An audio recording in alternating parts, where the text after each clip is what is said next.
When you conduct an assessment with Starting for Schools, an important information will be the AADT, or Annual Average Daily Traffic. This represents how many vehicles circulate on that street daily. This is an important information about the risk for pedestrians. The higher the flow, the higher the exposure of pedestrians, so the lower the star rating will be. Speed is also a relevant input to understand the likelihood and severity of traffic crashes. In the star rating for schools, you have to collect both the speed limit, which means the posted or indicated speed, and the operating speed, which is the real speed of vehicles. Note that in many cases, speed limit and operating speed might not be the same.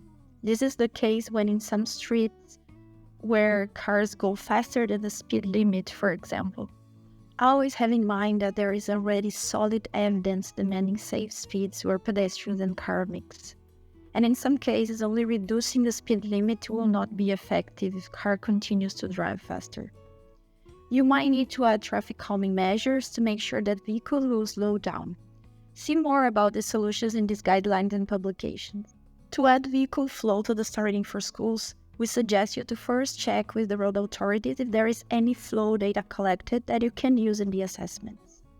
Alternatively, you can also look for big data resources. If none of these are possible, you can make a simple estimate for your assessments. Collect the flow in the busiest hour and multiply it by 10.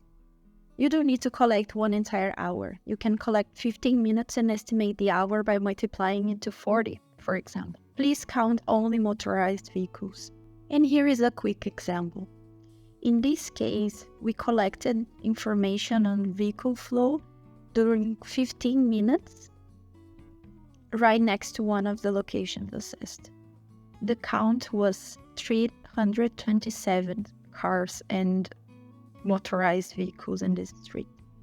In order to understand the AADT, we will multiply it by 40. This means that we are multiplying by 4 so that we can make these 15 minutes become 1 hour, and then we multiply by 10 so that we can get the daily flow estimate. And why aren't we multiplying by 24? It's because during the whole day, the vehicle flow is not exactly the same as in the peak hour. So 10 is around an estimation that we can use for the assessments. In the case of the operating speeds, this might be a bit more complicated to collect, but this shouldn't be a big challenge. As recommended in the vehicle flow, the first suggestion is to go to road authorities and other local partners and check for any available data. It might be the case that this information has been already collected by your city or country. There are many ways to collect operating speeds through laser, time point-to-point, or pneumatic tubes. If you don't have any data available, then you can make a simple collection and do an estimation as well. In this case, capture the speeds of at least 30 vehicles passing the survey location, but the more the better. If you can have more than 100 vehicles, this is ideal. You can collect data for one of both directions of traffic. You should look only for vehicles that are not stopping at intersections or to drop off pick off passengers. The locations should be where there's free flow in traffic. This means that you are not collecting operating speed during traffic congestion, for example, at peak hour.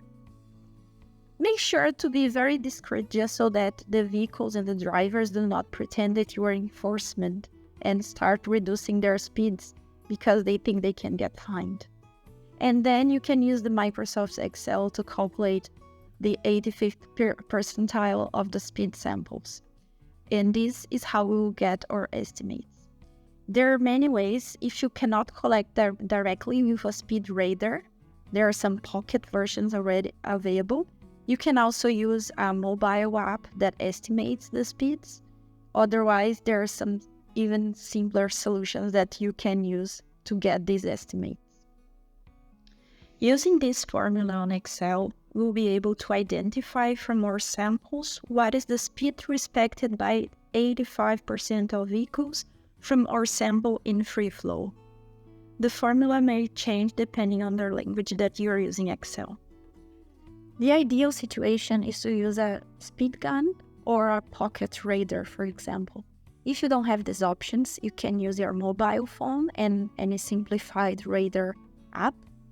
And if none of these are possible options, you can do a simplified estimate. One of the suggested methodologies includes having people collecting data in two different sites, and then you measure how far you are from each other, for example, 200 or 300 meters. Then the first person will collect the exact moment where the vehicle passes in front of them, and then the second person will do the same.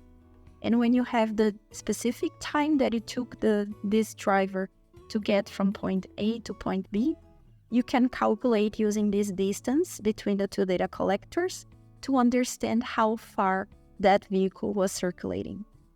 Another possibility is driving at this same street and checking if you go on the speed limit, the vehicles around you are going quicker or slower. So you can identify by estimates if the vehicles are going faster than the speed limit. Just be careful not to violate any laws or go above speed limit yourself when you're in this process of collecting data. On Moodle and Starting for Schools page, we have a bit more of details on these methodologies in case you need some support.